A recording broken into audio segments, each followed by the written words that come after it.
कामदा एकादशी व्रत कथा। कामदा एकादशी का व्रत चैत्र मास की शुक्ल पक्ष की एकादशी तिथि के दिन रखा जाता है। कामदा अर्थात कामनाओं को पूर्ण करने वाली।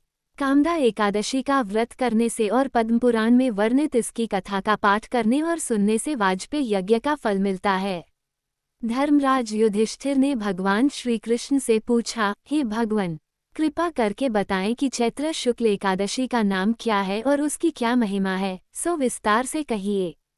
भगवान श्री कृष्ण बोले, हे युधिष्ठिर, चैत्र शुक्ल एकादशी का नाम कामदा एकादशी है। ये परम पुण्यदायिनी और पापों का नाश करने वाली है।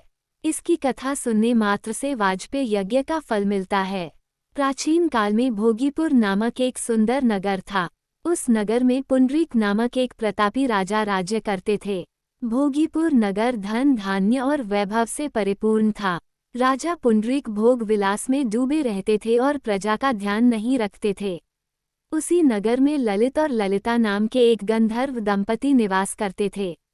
दोनों एक दूसरे से बहुत प्रेम करते थे। एक दिन राजा पुंडरीक की सभा में ललित गान कर रहा था। गाते गाते उसे अपनी पत्नी ललिता का स्मरण हो आया, जिससे उसका स्वर बिगड़ गया और लय टूट गई। नागराज करकोटक ने ललित के मन के भाव को जान लिया और राजा पुंडरीक को सारी बात बता दी। राजा पुंडरीक ये सुनकर अत्यंत क्रोधित हुए और उन्होंने ललित को राक्षस बनने का श्राप दे दिया।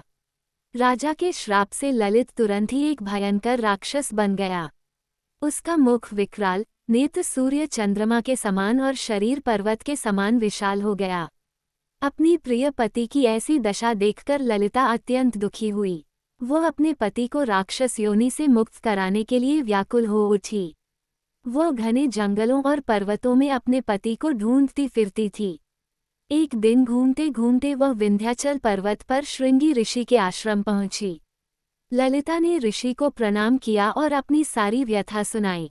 श्रृंगी ऋषि ने ललिता से कहा, हे गंधर्व कन्या, चैत्र शुक्ल एकादशी आने वाली है, जिसका नाम कामदा एकादशी है। इस व्रत को विधिपूर्वक करने से सभी मनोकामनाएं पूर्ण होती हैं। तुम इस व्रत को करो और इसका पुण्य अपने पति को अर्पित कर दो। इससे वह अवश्य ही राक्षस योनि से मुक्त हो जाएगा। ललिता ने ऋषि की आज्ञा का पालन किया। जब चैत्र शुक्ल एकादशी आई तो उसने विधि विधान से व्रत रखा और भगवान विष्णु की पूजा अर्चना की। द्वादशी के दिन उसने ब्राह्मणों को भोजन कराया और व्रत का पुण्य अपने पति को समर्पित कर दिया।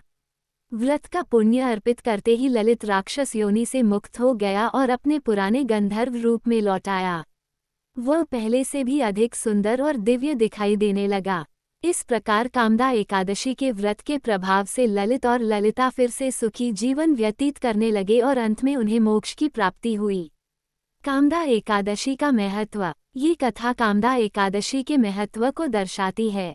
इस व्रत को करने से ब्रह्महत्या जैसे पापों से भी मुक्ति मिलती है और सभी प्रकार की मनोकामनाएं पूर्ण होती हैं। इस व्रत को श्रद्धा और भक्ति के साथ करने से भगवान विष्णु की कृपा प्राप्त होती है।